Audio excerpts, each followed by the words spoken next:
Bem-vindos à segunda parte de Arte da Guerra, desta vez para explorarmos ou pedirmos ao embaixador Seixas da Costa que explore aqueles que, ou aquele que lhe parecem ser as figuras do ano, sendo que mantemos no mesmo, na mesma inevitabilidade. Temos, por um lado, Zelensky e, por outro lado, Vladimir Putin, que são, digamos, o verso e o reverso da moeda da guerra, não é? Se nós considerarmos a relevância, e quando digo relevância, não estou a fazer juízo de valor sobre essa relevância, Claro, das pessoas no quadro, para o quadro mundial, a pessoa que mais determinou as mudanças no quadro mundial no último ano chama-se Vladimir Putin. Não vale a claro. pena sobre isso ter dúvidas, por muita simpatia que o Volodymyr Zelensky nos mereça. Quem, no fundo, mudou o quadro mundial, pôs em causa a ordem mundial, rompeu com aquilo que eram os compromissos à escala global, provocou uma espécie de um terremoto que inclusivamente trouxe a China para o lado da Rússia e agravou o fosso que, apesar de tudo, não era tão grande entre a China e certa parte do Ocidente, nomeadamente a Europa. Essa figura é Vladimir Putin. Foi Putin quem pôs em causa todo o sistema mundial. Volto a falar os teóricos da ciência política falam no revisionismo, no sentido de rever a ordem, rever os equilíbrios anteriores. Putin pôs em causa tudo aquilo que existia desde a Segunda Guerra Mundial. Pôs em causa a própria ordem à volta das Nações Unidas, rompeu completamente aquilo que era o equilíbrio que tinha dado origem à Organização para a Segurança e Cooperação na Europa, que é um espaço de 57 países, onde 57 países do Ocidente e do Oriente, digamos, discutem e tentam encontrar soluções mútuas de segurança e confiança, geradoras de confiança. Putin é o grande disruptor da ordem mundial. E, portanto, gosto ou não, a figura do ano nesse aspecto. Volto a dizer, a expressão figura do ano não tem necessariamente um sentido positivo, tem Claro, sentido evidente. a pessoa que teve o seu papel. Eu volto ao critério que levou a revista Time nos anos 30 a considerar Hitler a figura do ano. É Evidente. exatamente a mesma lógica. Volodymyr Zelensky é um outro caso. Em primeiro lugar, é um líder inesperado, isto é, tinha sido eleito de uma forma até um bocadinho caricatural, um antigo ator, etc. E nunca se pensou que tivesse a capacidade, naturalmente ajudado por uma equipa, nomeadamente speechwriters, que lhe fazem uma apresentação diária do seu próprio caso, e que se apresentasse como, digamos, a cara da independência do seu povo, do povo ucraniano. E, portanto, Volodymyr Zelensky surge como uma figura mais simpática ao mundo ocidental e ao mundo que rejeita a invasão russa da Ucrânia. E, portanto, é uma surpresa, é uma figura que conseguiu uma capacidade de afirmação junto de várias áreas mundiais e, de facto, é a figura da resistência ucraniana à invasão russa.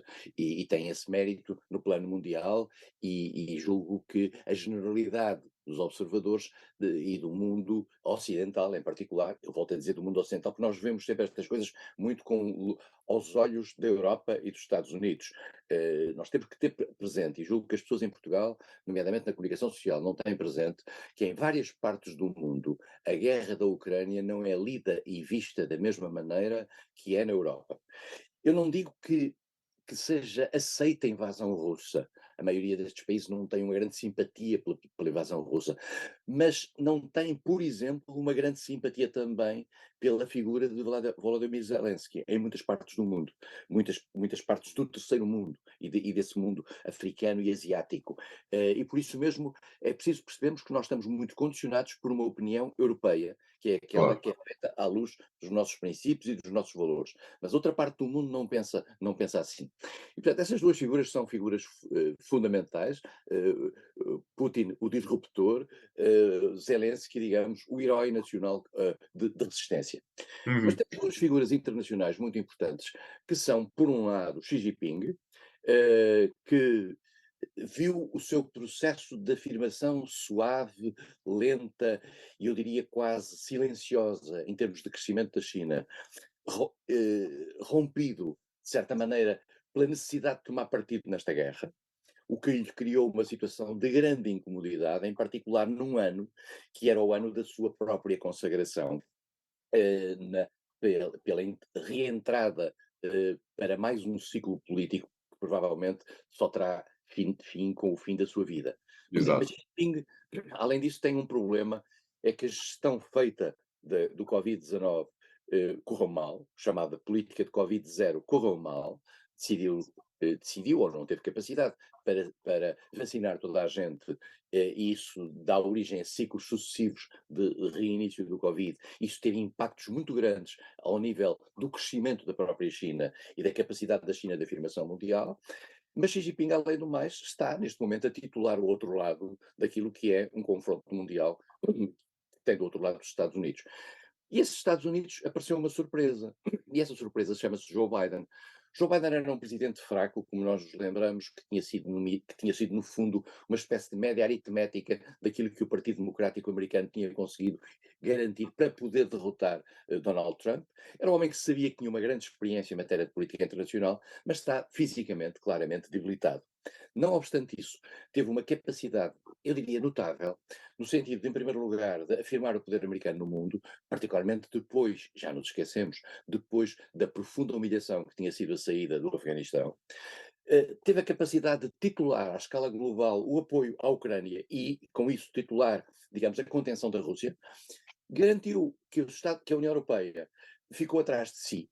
A União Europeia apareceu muito vocalmente, e nós vimos-la muito pela voz da senhora Ursula von der Leyen, que conseguiu fazer uma reversão de poderes dentro da própria União Europeia em favor da Comissão contra o Conselho de Ministros, mas isso é outra história para outros dias.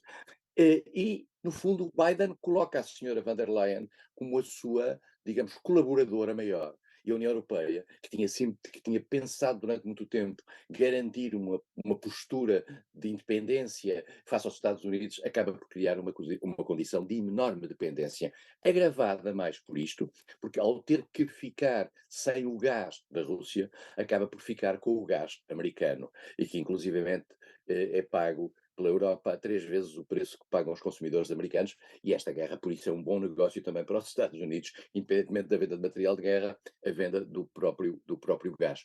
E por isso mesmo, Biden é um vencedor desta guerra. E mais do que isso, e a prova provada é que também conseguiu, não obstante a permanência da contestação interna que Trump alimentou, conseguiu ir desgastando a própria imagem de Trump, ao ponto nas eleições intercalares que tiveram lugar no final, em outubro, conseguir, em novembro, peço desculpa, dar a volta e garantir que nessas eleições intercalares, onde tradicionalmente os presidentes americanos perdem lugares, perdeu, mas perdeu muito menos do que aquilo que era expectável. E, É portanto, um exagero, com certeza. Peço desculpa por interromper, embaixador. É um exagero aquilo que vou dizer, mas de alguma maneira, em novembro, Biden conseguiu garantir a vitória democrata daqui por 2 anos nas próximas presidenciais. depende de quem se for o líder democrata, Claro, claro. pela simples razão de que, se ele tivesse condições para se afirmar pessoalmente, eu acho que Biden tinha as eleições ganhas. Se houver uma dificuldade por fragilidade pessoal de ter que encontrar alguém, naturalmente que esse nome que trará consigo todas as fragilidades que o próprio nome acarretar, não é? E, portanto, veremos, mas de certa maneira ajudou a manter o sopro da força democrática, o que aliás não é nada demais, porque é tradicional que os presidentes americanos tenham um segundo mandato. Trump não teve, por todas as razões que nós conhecemos, mas era suposto que Biden pudesse ter. A grande questão está em saber se Biden chega lá em condições físicas de poder ter Claro, esse segundo mandato. Mas, portanto, só claro. para dizer, estas 4 personagens tornam a vida internacional, são o centro da vida internacional. Por um lado Putin, por outro lado Zelensky, numa dimensão mais nacional, embora para muita gente incorporando ou corporizando, de certa maneira, uma vontade internacional da luta contra a autocracia russa, e depois Biden e Xi Jinping. São estas as figuras internacionais do ano. Eu vou-me permitir acrescentar uma quinta figura e pedir ao embaixador que comente. O presidente turco acabou por conseguir também, em diversos palcos, alguns deles tendo a ver exatamente com a guerra, conseguiu encontrar uma situação de estadista que, de alguma forma, não seria de esperar, não lhe parece? É evidente que Erdogan conseguiu garantir, em função da sua da sua conjuntura geopolítica, a circunstância em que está, e da sua capacidade de manobra entre a Rússia, por um lado, o Ocidente. É preciso ver que Erdogan dirige a Turquia, que é membro da NATO, NATO essa dentro da qual ele tem um conflito, por exemplo, com a Grécia, e em que compra ao mesmo tempo mísseis SS-300 à Rússia, eh, consegue aqui num jogo de cintura tornar-se relevante. E tornar-se relevante numa altura em que pouca gente era relevante. E mais do que isso conseguiu, numa ligação bastante hábil e de certa modo prestigiante com o secretário-geral da ONU, desembrulhar a questão que era a saída dos cereais Cereais. da Rússia, quer da Ucrânia em particular, através do Mar Negro esse, cujas portas ele controla e onde aparentemente agora descobriu gás. E, portanto, digamos que Erdogan é também um vencedor desta história, tem um problema, mas isso normalmente as pessoas autoritárias não se preocupam com isso. É que para o ano vai ter eleições. Portanto, se a democracia prevalecer na Turquia, ele pode acabar por ter alguma dificuldade. Mas, Exatamente. entretanto, já foi preso um dos seus principais opositores, pode ser que as coisas se componham a seu favor. E talvez venha a haver outro simulacro qualquer de golpe de Estado para adiar as eleições, coisa que, digamos que não era de muito inacreditável que acontecesse. É verdade, é verdade. Ele, Erdogan costuma aproveitar bem e crescer bem, alavancado nesse tipo de percalços internos. E, aliás, eu quero dizer que, inclusive, o que aconteceu agora em Paris, que tem a ver com a comunidade curda, acaba por ser um fator de reforço do nacionalismo turco. Exatamente, Evidentemente, o exatamente. facto em si, só a discussão à volta disto é um fator de reforço do nacionalismo turco, que é a base daquilo com que Erdogan se afirma. Exatamente. Mais um tema para estarmos atentos para o próximo ano. Vamos fazer aqui o segundo intervalo do programa de hoje. Voltamos já de seguida. Até lá.